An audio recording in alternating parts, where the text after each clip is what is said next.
ਤੁਸੀਂ ਜੁੜੇ ਹੋਏ ਹੋ ਪੰਜਾਬੀ ਰੇਡੀਓ ਯੂਐਸਏ ਦੇ ਨਾਲ ਤੇ ਮੈਂ ਹਾਂ ਪ੍ਰਵੀਨ ਸ਼ਰਮਾ ਲੈ ਕੇ ਹਾਜ਼ਰ ਹਾਂ ਪ੍ਰੋਗਰਾਮ ਖਬਰ ਤੇ ਨਜ਼ਰ ਪ੍ਰੋਗਰਾਮ ਦੇ ਵਿੱਚ ਕੀ ਅਹਿਮ ਤੇ ਕੀ ਖਾਸ ਖਬਰਾਂ ਤੇ ਚਰਚਾ ਕਰਨ ਦੇ ਲਈ ਜੁੜ ਚੁੱਕੇ ਨੇ ਮੈਨੂੰ ਗੁਰਸਰੀਆ ਜੀ ਮੈਨੂੰ ਸਤਿ ਸ਼੍ਰੀ ਅਕਾਲ ਜੀ ਸਵਾਗਤ ਹੈ ਜੀ ਪੰਜਾਬੀ ਰੇਡੀਓ ਯੂਐਸਏ ਤੇ ਜੀ ਸ਼ੁਕਰੀਆ ਸਾਰਿਆਂ ਨੂੰ ਸਤਿ ਸ੍ਰੀ ਅਕਾਲ ਜੀ ਅੱਜ ਦਿਨ ਬੁੱਧਵਾਰ 18 ਅਕਤੂਬਰ 2023 2 ਕੱਤਕ ਨਾਨਕ ਸ਼ਾਹੀ ਸੰਮਤ 555 ਸਪਾਂਸਰ ਕਰਦੇ ਨੇ ਖਾਲਸਾ ਇੰਸ਼ੋਰੈਂਸ ਏਜੰਸੀ ਵਾਲੇ ਜਿਨ੍ਹਾਂ ਤੋਂ ਤੁਸੀਂ ਹਰ ਤਰੀਕੇ ਦੀ ਇੰਸ਼ੋਰੈਂਸ ਲੈ ਸਕਦੇ ਹੋ।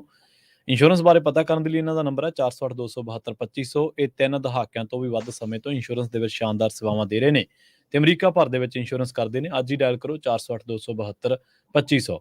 ਟਰਕੀਅਨ ਇਮੀਗ੍ਰੇਸ਼ਨ ਲਾ ਫਰਮ ਵਾਲੇ ਜੇ ਟਰਕੀਅਨ ਟੌਰਨੀ ਟਰਕੀਅਨ ਦੇ ਨਾਲ ਤੁਸੀਂ ਯੂਐਸ ਇਮੀਗ੍ਰੇਸ਼ਨ ਬਾਬਤ ਕੋਈ ਵੀ ਸਲਾਹ ਕਰਨੀ ਹੈ, ਕੋਈ ਵੀ ਸਵਾਲ ਪੁੱਛਣਾ ਹੈ ਤੇ ਇਹਨਾਂ ਦਾ ਨੰਬਰ ਹੈ 4159090503। G K Dhanota Yuba City, Paramjit ਕੌਰੰਗੀ Vacaville, Pritpal Singh Sidhu Fresno, GNLU ਵਾਲੇ ਟਰੱਕ ਵਾਸ਼ ਕਰਦੇ ਨੇ, ਆਇਲ ਚੇਂਜ ਕਰਦੇ ਨੇ, ਏਅਰ ਬ੍ਰੇਕਾਂ ਦਾ ਕੰਮ ਤਸੱਲੀ ਬਖਸ਼ ਕਰਵਾ ਸਕਦੇ ਹੋ। ਨਵੇਂ ਪੁਰਾਣੇ ਟਾਇਰ ਵੀ ਇਹਨਾਂ ਤੋਂ ਮਿਲਦੇ ਨੇ। ਲੋਕੇਸ਼ਨ ਸੈਂਟਾ ਨੇਲਾ ਦੀ ਨੀਮਾ ਸੋਤਾ ਦੇ ਨਾਲ ਗੱਲ ਕੀਤੀ ਜਾ ਸਕਦੀ ਹੈ 209-277-0113 ਤੇ MK ਮਾਰਕੀਟ ਵਾਲੇ ਕਸ਼ਮੀਰ ਸਿੰਘ ਸੈਕਰਾਮੈਂਟੋ ਤੋਂ। ਇਹਨਾਂ ਸਾਰੇ ਹੀ ਸਪਾਂਸਰਸ ਦਾ ਬਹੁਤ ਬਹੁਤ ਧੰਨਵਾਦ। ਤੇ ਜੇਕਰ ਤੁਸੀਂ ਵੀ ਪੰਜਾਬੀ ਰੇਡੀਓ ਯੂਐਸਏ ਦੇ ਇਹਨਾਂ ਪ੍ਰੋਗਰਾਮਾਂ ਨੂੰ ਸਪਾਂਸਰ ਕਰਨਾ ਚਾਹੁੰਦੇ ਹੋ ਤਾਂ ਸਟੂਡੀਓ ਦਾ ਨੰਬਰ ਹੈ 408-272-5200। ਪੰਜਾਬੀ ਰੇਡੀਓ ਯੂਐਸਏ ਦੇ ਪ੍ਰੋਗਰਾਮ ਖਬਰ ਤੇ ਨਜ਼ਰ ਨੂੰ ਤੁਸੀਂ ਇਸ ਵੇਲੇ ਸੁਣ ਰਹੇ ਹੋ AM FM ਸਟੇਸ਼ਨਸ ਦੇ ਨਾਲ ਰੇਡੀਓ ਸੈੱਟ ਤੇ, ਨੈਟ ਤੇ, mobile app, social media platforms, Facebook, YouTube ਤੇ ਸੁਣ ਰਹੇ ਹੋ, ਦੇਖ ਰਹੇ ਹੋ। ਸਾਰਿਆਂ ਦਾ ਹੀ ਪ੍ਰੋਗਰਾਮ ਖਬਰ ਤੇ ਨਜ਼ਰ ਦੇ ਵਿੱਚ ਸਵਾਗਤ ਹੈ। ਮਿੰਟੂ ਜੀ ਖਬਰਾਂ ਦੇ ਵੱਲ ਆਈਏ ਤੇ ਸ਼ੁਰੂਆਤ ਕਰੀਏ ਕੁਲਚਾ ਕਾਂਡ ਤੋਂ। ਕਾਫੀ ਚਰਚਾ ਰਹੀ ਦਿਨ ਭਰ ਇਸ ਕਾਂਡ ਦੇ ਉੱਤੇ, ਵਿਰੋਧੀਆਂ ਨੇ ਪ੍ਰੈਸ ਕਾਨਫਰੰਸ ਵੀ ਕੀਤੀ। ਆਖਿਰ ਮੰਤਰੀ ਸਾਹਿਬ ਦੀ ਸਫਾਈ ਆ ਗਈ ਹੈ ਜੀ, ਕੀ ਕਹਿੰਦੇ ਨੇ ਮੰਤਰੀ ਸਾਹਿਬ? ਨਹੀਂ, ਇਹ ਤੇ ਕੱਲ ਪਰਸੋਂ ਦੀ ਚਰਚਾ ਚੱਲਣ ਡਈ ਆ ਜੀ। ਅੱਛਾ, ਕੁਲਚਾ ਤੇ ਬੜਾ ਮਸ਼ਹੂਰ ਹੋ ਗਿਆ ਪਹਿਲਾਂ, ਜਿੱਦਾਂ ਮਤਲਬ ਕਿ ਵੈਸੇ ਪਹਿਲਾਂ ਹੀ ਬੜੇ ਮਸ਼ਹੂਰ ਆ। ਹਾਂਜੀ ਬਿਲਕੁਲ। ਤੇ ਕੁਲਚਾ ਇਹਨਾਂ ਨੇ ਮਸ਼ਹੂਰ ਕਰ ਦਿੱਤਾ। ਹੁਣ ਵੇਖੋ ਗੱਲ ਕੀ ਆ ਕਿ ਅਸੀਂ ਕੱਲ ਵੀ ਇਹਨਾਂ ਦੇ ਜਿਹੜੇ 3 ਮੰਤਰੀ ਸੀ, ਤਿੰਨਾਂ ਨੂੰ ਟੈਲੀਫੋਨ ਕੀਤੇ। ਠੀਕ ਹੈ ਜੀ। ਇਹਨਾਂ ਦੇ ਪੀਏ ਸ਼ਕੀਏ ਜਿਹੜੇ ਉਹਨਾਂ ਨੇ ਚੁੱਕਿਆ ਵੀ, ਪਰ ਉਹ ਗੱਲ ਹੀ ਨਹੀਂ ਕਰਾਉਂਦੇ। ਹੁਣ ਜਦੋਂ ਸੋਸ਼ਲ ਮੀਡੀਆ ਤੇ ਬਾਹਲਾ ਦਹੀਂ ਡੁੱਲ ਗਿਆ ਤੇ ਹੁਣ ਆ ਗਏ ਰਫੂ ਕਰਨ। ਅੱਛਾ, ਯਾਨੀ ਗੱਲ ਇਹ ਆ ਕਿ ਜੇ ਤੁਸੀਂ ਸਮੇਂ ਸਿਰ ਸਹੀ ਆਪਣਾ ਪ੍ਰਤੀਕਰਮ ਦਿਓ। ਅਸੀਂ ਨਹੀਂ ਜਾਣਦੇ ਕਿ ਕੁਲਚੇ ਖਾਦੇ ਕਿ ਨਹੀਂ ਖਾਦੇ। ਤੇ ਸਭ ਤੋਂ ਪਹਿਲਾਂ ਰੰਧਾਵਾ ਸਾਹਿਬ ਨੇ ਰਿਪੋਰਟ ਕੱਢੀ ਸੀਗੀ, ਕੈਨੇਡਾ ਦੇ ਇੱਕ ਰੇਡੀਓ ਸਟੇਸ਼ਨ ਤੇ ਉਹ ਕੰਮ ਕਰਦੇ ਨੇ, ਤੇ ਉਹਨਾਂ ਨੇ, ਕਿਉਂਕਿ ਮੈਂ ਵੀ ਉੱਥੇ ਉਸੇ ਟੀਮ ਦਾ ਹਿੱਸਾ ਹੈਗਾ, ਉਹਨਾਂ ਨੇ ਇਹ ਵੀ ਗੱਲ ਕਹੀ ਕਿ ਮੇਰੇ ਕੋਲ ਸਾਰੇ ਡਾਕੂਮੈਂਟ ਨੇ, ਮੇਰੇ ਕੋਲ ਸਾਰੇ ਕਾਗਜ਼ਾਤ ਨੇ। ਗੱਲ ਇਹ ਆ ਕਿ ਅੱਜ ਮੀਤ ਹੇਰ ਆਏ ਸਨ ਅੰਮ੍ਰਿਤਸਰ ਵਿਖੇ, ਜਿੱਥੇ ਉਹਨਾਂ ਨੇ ਕਾਫੀ ਚਲੋ ਥੋੜਾ ਗੁੱਸਾ ਵੀ ਕੀਤਾ, ਗਿਲਾ ਵੀ ਕੀਤਾ। ਸੁਭਾਵਕ ਹੈ, ਜਦੋਂ ਟੀਕੇ ਲੱਗਦੇ ਆ ਭਾਈ ਦਰਦ ਹੁੰਦੀ ਹੈ। ਉਹ ਕਹਿੰਦੇ ਜੀ ਕਿ ਅਸੀਂ ਤੇ ਕੁਲਚੇ ਜਿਹੜੇ ਆ ਭਾਈ ਹੋਟਲ 'ਚ ਖਾਦੇ ਹੀ ਨਹੀਂ ਹੈ, ਮੈਂ ਤਾਂ ਹੋਟਲ 'ਚ ਕਦੇ ਠਹਿਰਿਆ ਹੀ ਨਹੀਂ ਗਾ। ਵੈਸੇ ਆਮ ਤੌਰ ਤੇ ਅਸੀਂ ਸੁਣਿਆ ਤਾਂ ਹੈ ਕਿ ਇਹ ਤੇ ਜ਼ਿਆਦਾ ਰੈਸਟ ਹਾਊਸ ਦੇ ਵਿੱਚ ਠਹਿਰਦੇ ਆ, ਜਿਹੜੀ ਪੱਕੀ ਠਾਰ ਹੁੰਦੀ ਹੈ ਇਹਨਾਂ ਦੀ। ਚਲੋ ਮੈਂ ਹੁਣ ਦੱਸ ਨਹੀਂ ਸਕਦਾ, ਸਾਡੇ ਕੋਲ ਕੁਝ ਹੈਗੀਆਂ ਨੇ ਗੱਲਾਂ ਬਾਤਾਂ ਕਿ ਰੈਸਟ ਹਾਊਸ 'ਚ ਠਹਿਰਦੇ, ਕਿਉਂਕਿ ਉਹਨਾਂ ਦੀ ਨਿੱਜੀ ਜ਼ਿੰਦਗੀ ਸਿਕਿਉਰਿਟੀ ਦਾ ਮਸਲਾ ਹੁੰਦਾ, ਮੈਂ ਉਸ ਚੀਜ਼ ਨੂੰ ਡਿਸਕਲੋਜ਼ ਨਹੀਂ ਕਰਾਂਗਾ। ਪਰ ਇਹਨਾਂ ਨੇ ਅੱਜ ਕਹੀ ਆਏ ਆਪਣੇ ਮੂੰਹ ਵੀ ਗੱਲ ਕਹਿੰਦੇ ਆ ਕਿ ਮੈਂ ਜ਼ਿਆਦਾਤਰ ਰੈਸਟ ਹਾਊਸ ਦੇ ਵਿੱਚ ਠਹਿਰਦਾ ਹੁੰਦਾ, ਮੈਂ ਕਦੇ ਵੀ ਕਿਸੇ ਹੋਟਲ 'ਚ ਨਹੀਂ ਠਹਿਰਿਆ। ਤੇ ਜੇ ਕਿਤੇ ਜਾਣਾ ਆਉਣਾ ਵੀ ਭਾਈ ਅਸੀਂ ਐਂ ਥੋੜੀ ਕਹਿੰਦੇ ਕਿ ਮੈਂ ਚਾਹ ਪੀ ਲਈਏ ਤੇ ਹੁਣ ਮੈਂ ਚਾਹ ਦੇ ਪੈਸੇ ਨਹੀਂ ਦਊਂਗਾ। ਇਹਨਾਂ ਨੇ ਚੈਲੰਜ ਕੀਤਾ, ਕਹਿੰਦੇ ਵੀ ਬਿਕਰਮ ਮਜੀਠੀਆ ਦੱਸ ਦੇਵੇ, ਸਾਬਤ ਕਰੇ, ਨਹੀਂ ਤੇ ਬਈ ਮਾਫੀ ਮੰਗੇ। ਜੋ ਸਾਬਤ ਕਰ ਦਿੰਦਾ ਤੇ ਮੈਂ ਭਾਈ ਰਾਜਨੀਤੀ ਛੱਡ ਦੂੰਗਾ ਜੀ। ਸਪਸ਼ਟ ਉਹਨਾਂ ਨੇ ਇਹ ਵੀ ਕੀਤਾ ਕਿ ਉਹਨਾਂ ਨੇ ਕੁਲਚਾ ਲੈਣ ਦੀ ਦੁਕਾਨ ਤੋਂ ਕੁਲਚਾ ਖਾਧਾ ਸੀ, ਕਿਸੇ ਹੋਟਲ 'ਚ ਨਹੀਂ। ਠੀਕ ਹੈ, ਇਹਦੇ ਲਈ ਤੁਸੀਂ CCTV ਫੋਟੋ ਦੇਖ ਸਕਦੇ ਹੋ। ਉਹਨਾਂ ਨੇ ਕੁਲਚਾ ਲੈਣ ਦੀ ਦੁਕਾਨ ਤੋਂ ਕੁਲਚਾ ਖਾਧਾ ਸੀਗਾ। ਗੱਲ ਇਹ ਆ ਕਿ ਜੇ ਕੁਲਚਾ ਲੈਂਡ ਦੁਕਾਨ ਤੋਂ ਕੁਲਚਾ ਖਾਧਾ ਆ ਤੇ ਕੁਲਚਾ ਲੈਂਡ ਦੁਕਾਨ ਵਾਲੇ ਕਹਿ ਦਿੰਦੇ ਹੁਣ ਤੱਕ ਆ ਕੇ, ਫਿਰ ਹੋਟਲ ਨੂੰ ਜਿਹੜੇ ਨੋਟਸ ਭੇਜੇ ਗਏ ਆ ਉਹ ਚੁੱਕੀ ਫਿਰਦੇ ਆ ਟਾਲੀ।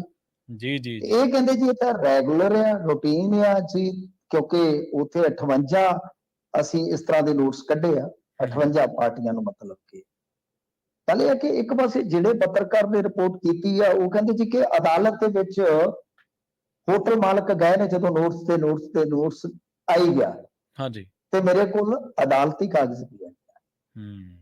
ਹੁਣ ਇਹ ਕਹਿੰਦੇ ਆ ਕਿ ਕੁਲਚਾ ਲੈਂਡ ਤੋਂ ਖਾਧਾ ਅਸੀਂ ਕੁਲਚਾ।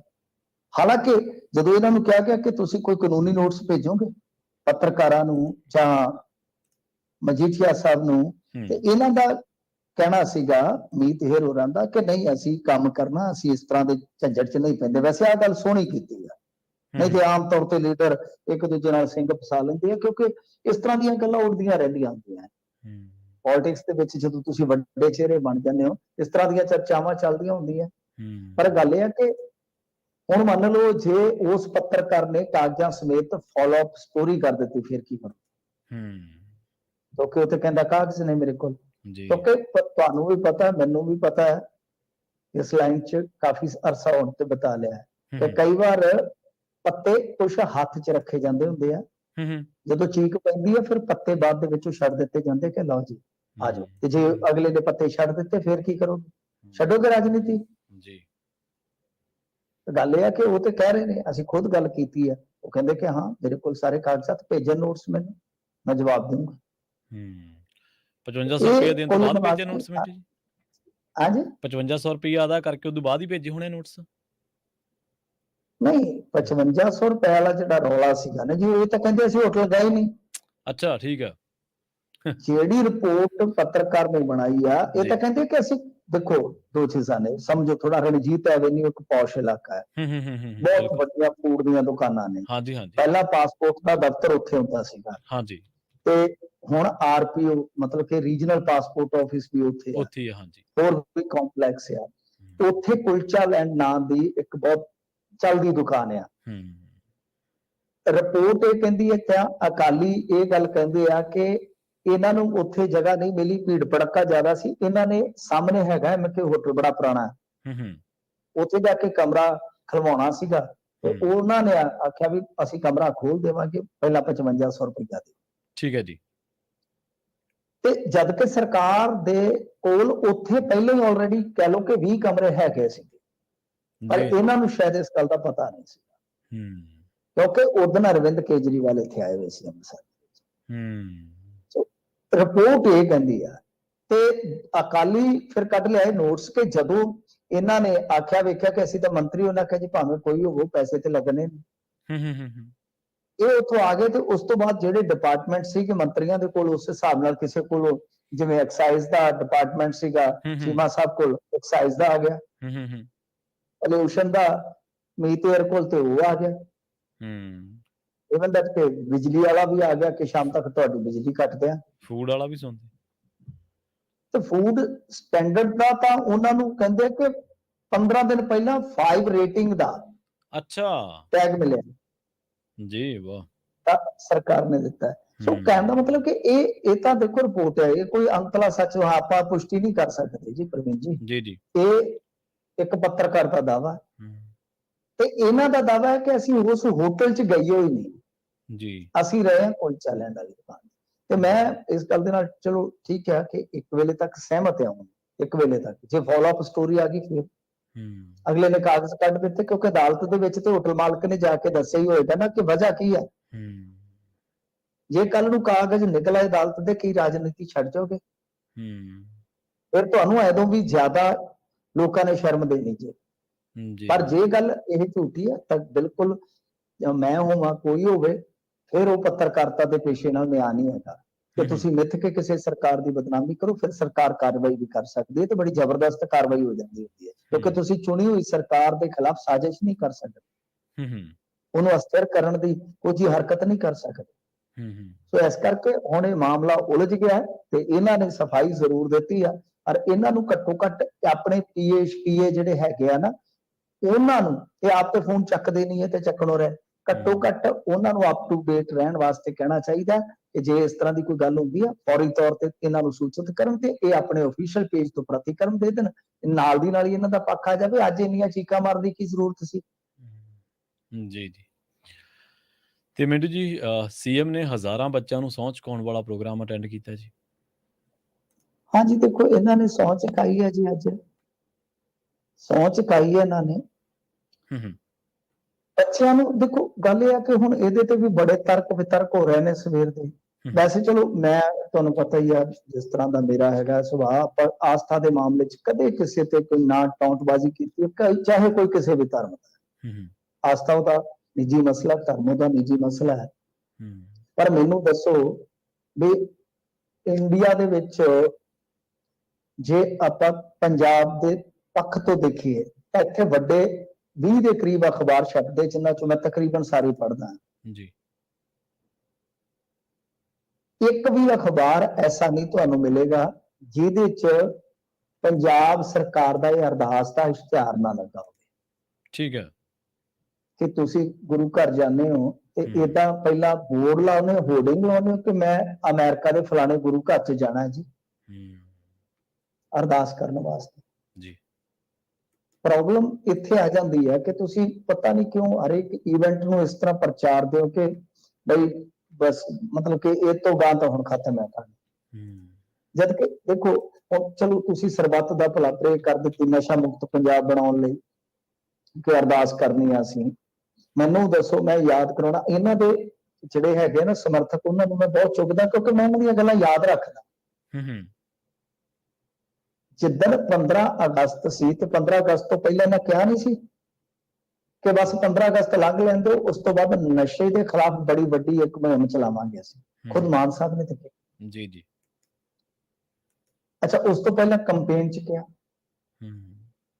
ਤੇ ਆਉਣ ਜੋ ਅਸੀਂ ਫ੍ਰੀ ਹੈਂਡ ਕਰ ਦਿਆਂਗੇ, ਉਸ ਨੂੰ ਸਾਰਾ ਕੁਝ ਠੀਕ ਕਰ ਦਿਆਂਗੇ।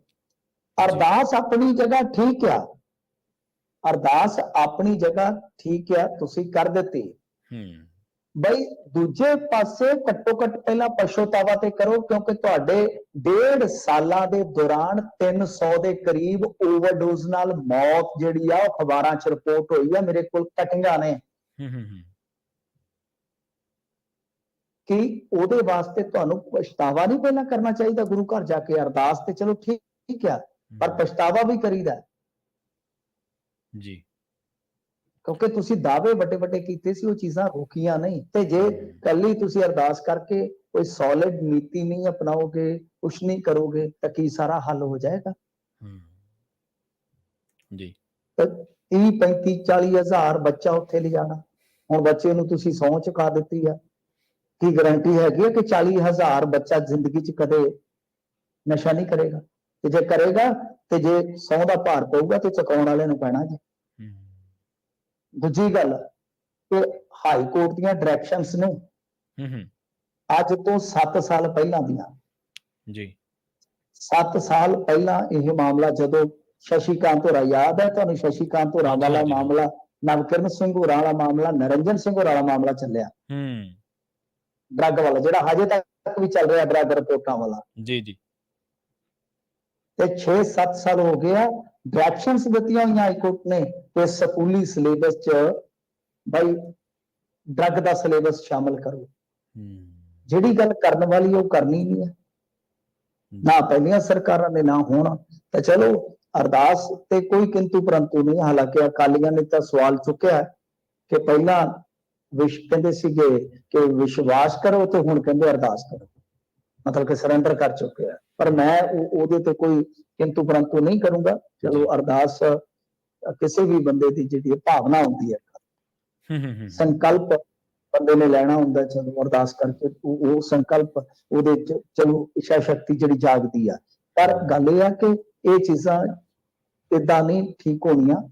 ਅਰਦਾਸ ਨਾਲ ਆਪਾਂ ਇੱਕ ਆਸਰਾ ਲੈ ਲੈਂਦੇ ਆ, ਓਟ ਲੈ ਲੈਂਦੇ ਆ, ਜੋਸ਼ ਲੈ ਲੈਂਦੇ ਆ, ਉਹ ਆਪਣੀ ਜਗ੍ਹਾ ਸਾਰੀਆਂ ਚੀਜ਼ਾਂ ਠੀਕ ਹੈ। ਜਦੋਂ ਤੱਕ ਸਾਡੀ ਪਾਲਿਸੀ ਵਧੀਆ ਨਹੀਂ ਹੋਏਗੀ, ਬਿਹਤਰ ਪਾਲਿਸੀ ਨਹੀਂ ਹੋਏਗੀ, ਉਦੋਂ ਤੱਕ ਕੁਝ ਨਹੀਂ ਹੋਣਾ। ਤੇ ਪਾਲਿਸੀ ਜਿਹੜੀ ਹੈ ਉਹ ਸਾਨੂੰ ਸਕੂਲੀ ਢਾਂਚੇ ਚੋਂ ਹੀ ਸਟਾਰਟ ਕਰਨੀ ਪਏਗੀ। ਤੇ ਅਸੀਂ ਇੰਨਾ ਵਿਰੋਧ ਨਹੀਂ ਕਰਦੇ, ਅਸੀਂ ਤੇ ਕਹਿੰਦੇ ਹਾਂ ਕਿ ਵਧੀਆ ਆਈਡੀਆਜ਼ ਲੈ ਕੇ ਵਧੀਆ ਪਲੈਨਿੰਗ ਨਾਲ ਚੱਲੋ ਤੇ ਬਹੁਤ ਜ਼ਰੂਰੀ ਹੈ, ਬਹੁਤ ਜ਼ਰੂਰੀ ਹੈ। ਪਰ ਤੁਹਾਡੇ ਲਈ ਜ਼ਰੂਰੀ ਸਭ ਤੋਂ ਪਹਿਲਾਂ ਮਸ਼ਹੂਰੀ ਹੈ ਕਿ ਅਰਦਾਸ ਹੋਈ ਆ ਦੁਪਹਿਰੇ ਲਾ ਲਓ ਕੋਈ 11-12 ਵਜੇ, ਤੇ ਮਸ਼ਹੂਰੀਆਂ ਜਿਹੜੀਆਂ ਤੁਹਾਡੀਆਂ ਰਾਤ ਨੂੰ 12 ਵਜੇ ਆਉਣੀਆਂ ਸਟਾਰਟ ਹੋ ਗਈਆਂ ਸੀਗੀਆਂ ਅਖਬਾਰਾਂ 'ਚ। ਜੀ ਜੀ। ਤੇ ਅਗਲੀ ਖਬਰ ਦੇ ਵੱਲ ਵਧੀਆ ਮਿੰਟੂ ਜੀ ਗੱਲ ਕਰਕੇ ਸਿੱਖ ਪ੍ਰਚਾਰਕਾਂ ਦੀ। ਸਿੱਖ ਪ੍ਰਚਾਰਕਾਂ ਨੂੰ ਗੋਲੀ ਕਾਂਡ ਦੇ ਵਿੱਚ ਕਹਿੰਦੇ ਪਾਰਟੀ ਬਣਾਉਣ ਦੀ ਮੰਗ ਕੀਤੀ ਗਈ ਹੈ ਜੀ।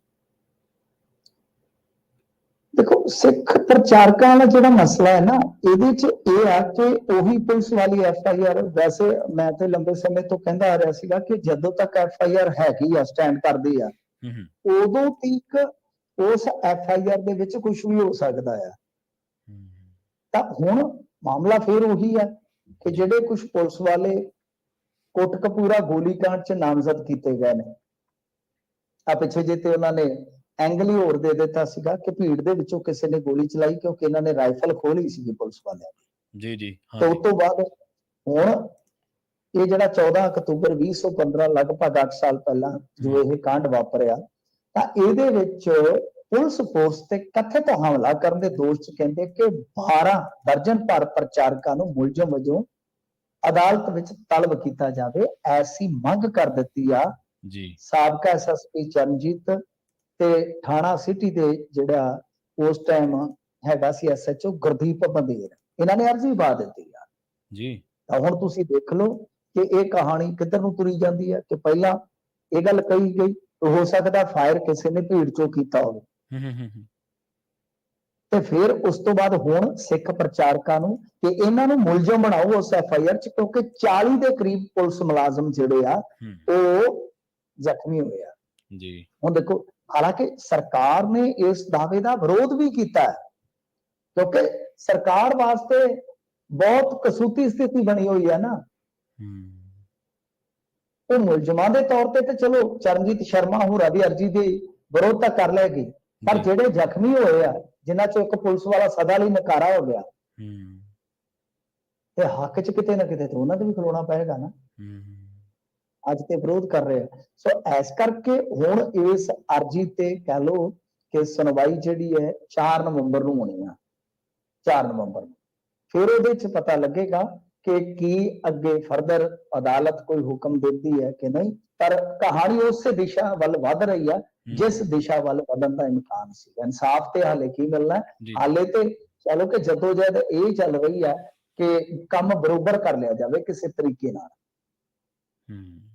ਕਿਉਂਕਿ ਉਹ ਵੀ 307 ਤੇ 307 ਹਮਲੇ ਦੀ ਬਣੂਗੀ ਨਾ। ਜੀ ਜੀ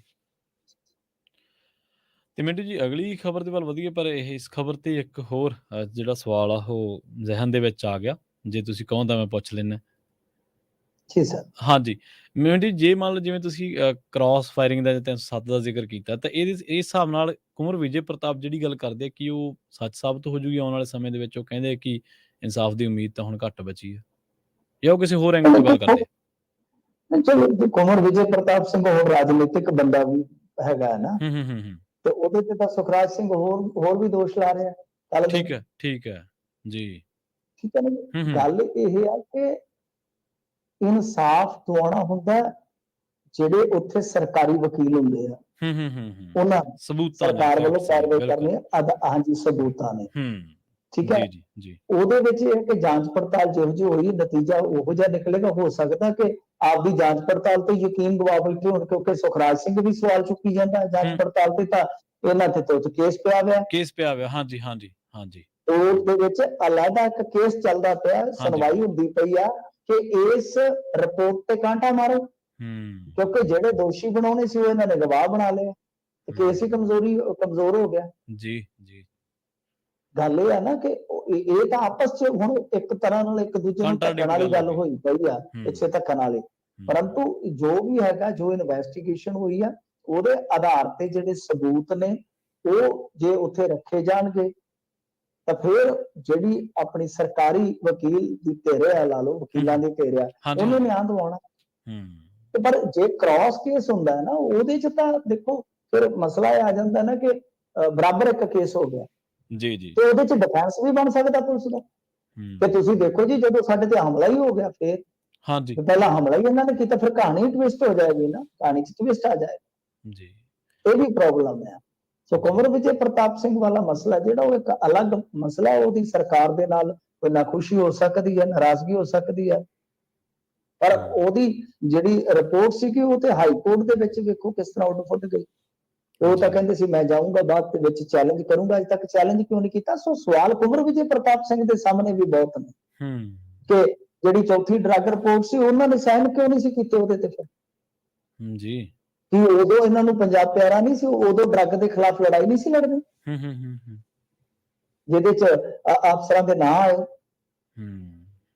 ਸਵਾਲ ਇਹਨਾਂ ਨੂੰ ਵੀ ਜ਼ਰੂਰ ਬਹੁਤ ਹੋਣਗੇ। ਜੀ ਤੇ ਮਿੰਟੂ ਜੀ, ਅਜੈਬ ਸਿੰਘ ਭੱਟੀ ਦੀ ਕੁੜੀ ਨੇ ਵੀ ਘਰ ਵਾਪਸੀ ਕੀਤੀ ਹੈ ਜੀ?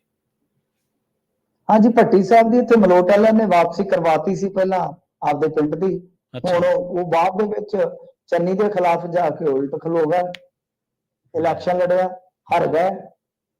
ਤੇ ਫਿਰ ਉਹ ਤੋਂ ਬਾਅਦ ਤੇ ਫਿਰ ਤੁਹਾਨੂੰ ਪਤਾ ਹੀ ਹੈ ਜੋ ਹੁੰਦਾ।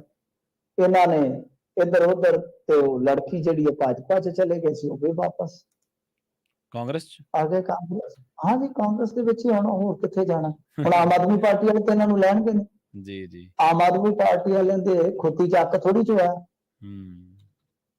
ਹੁਣ ਸਾਰੇ ਜਿਹੜੇ ਅਰੁਣ ਨਾਰੰਗ ਵਰਗੇ ਥੋੜੀ ਬਣ ਗਏ।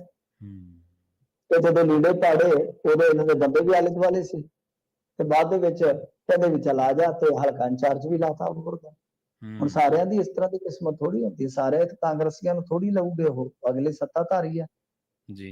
ਇੱਧਰ ਉੱਧਰ ਵੱਜ ਕੇ ਦਰਾਂ ਦੁਰਾਂ 'ਚ ਜਾ ਕੇ ਤੇ ਹੁਣ ਆ ਗਏ ਨੇ ਵਾਪਸ।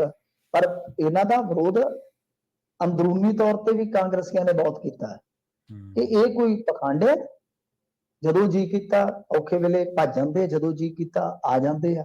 ਤਾਂ ਫਿਰ ਹੁਣ ਮਾਨ ਮਨੋਬਲ ਤੇ ਇੱਕ ਵਾਰੀ ਹੋਇਆ, 20 ਤਰੀਕ ਨੂੰ ਆਫੀਸ਼ੀਅਲੀ ਇਹਨਾਂ ਨੂੰ ਫਿਰ ਦੁਬਾਰਾ ਕਾਂਗਰਸ ਜੁਆਇਨ ਕਰਵਾਈ ਜਾਏਗੀ। ਪਰ ਵੱਡੀ ਗੱਲ ਇਹ ਆ ਕਿ ਕੱਲ ਜਦੋਂ ਇੱਕ ਮੀਟਿੰਗ ਹੋਈ ਆ, ਜਦੋਂ ਇਹ ਬੀਬੀ ਭੱਟੀ ਦੀ ਲੜਕੀ ਜਾਨੀ ਜਿਹੜੀ ਜੀਵਨਜੋਤ ਕੌਰ ਦਾ ਨਾਮ ਹੈ ਸ਼ਾਇਦ, ਤੇ ਜਦੋਂ ਵਾਪਸ ਇਹਨੂੰ ਲਿਆਂਦਾ ਗਿਆ ਤਾਂ ਉਸ ਵੇਲੇ ਜੇ ਤੁਸੀਂ ਵੇਖੋਗੇ ਤਾਂ ਰਾਜਾ ਵੜਿੰਗੀ ਸਨ ਇਕੱਲੇ। ਠੀਕ ਹੈ। ਯਾਨੀ ਦੂਸਰੇ ਧੜੇ ਹੈ ਨਹੀਂ ਗੇ। ਸੁਖਜਿੰਦਰ ਰੰਧਾਵਾ ਜਾਂ ਸਿੱਧੂ ਪ੍ਰਤਾਪ ਬਾਜਵਾ, ਇਹ ਧੜਿਆਂ ਚੋਂ ਕੁਝ ਨਾਰਾਜ਼ਗੀ ਜਿਹੜੀ ਆ ਉਹ ਪ੍ਰਗਟ ਹੁੰਦੀ ਪਈ ਆ। ਇਸ ਤਰ੍ਹਾਂ ਤਾਂ ਬਹੁਤ ਮਾੜੀ ਗੱਲ ਹੈ ਕਿ ਜਿਹੜੇ ਬੰਦੇ, ਸੁਖਜਿੰਦਰ ਰੰਧਾਵਾ ਨੇ ਤੇ ਮੂੰਹ ਤੇ ਕਿਹਾ ਸੀਗਾ ਕਿ ਜਿਹੜੇ ਪਿੱਠ 'ਚ ਖੰਜਰ ਮਾਰ ਕੇ ਚਲੇ ਗਏ ਸਾਡੇ ਕੀ ਲੱਗਦੇ ਆ।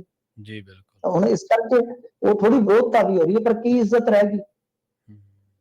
ਉੱਥੋਂ ਵੀ ਤੁਹਾਨੂੰ ਕੁਛ ਨਾ ਮਿਲਿਆ ਤੇ ਪਿੱਛੇ ਮੁੜ ਕੇ ਆਏ ਜਦੋਂ, ਤੇ ਇੱਥੋਂ ਵੀ ਤੁਹਾਨੂੰ ਗੱਲਾਂ ਸੁਣਨ ਨੂੰ ਮਿਲਦੀਆਂ ਪਈਆਂ। ਜੀ, ਜੀ। ਤੇ ਭੱਟੀ ਸਾਹਿਬ ਭਲਾਂ ਦੀ ਡਿਪਟੀ ਸਪੀਕਰ ਵੀ ਰਹੇ ਹਨ ਮਿੰਟੂ ਜੀ ਪੰਜਾਬ ਦੇ ਵਿੱਚ? ਹਾਂਜੀ, ਹਾਂਜੀ, ਮਲੋਟ ਤੋਂ ਸੀਗੇ।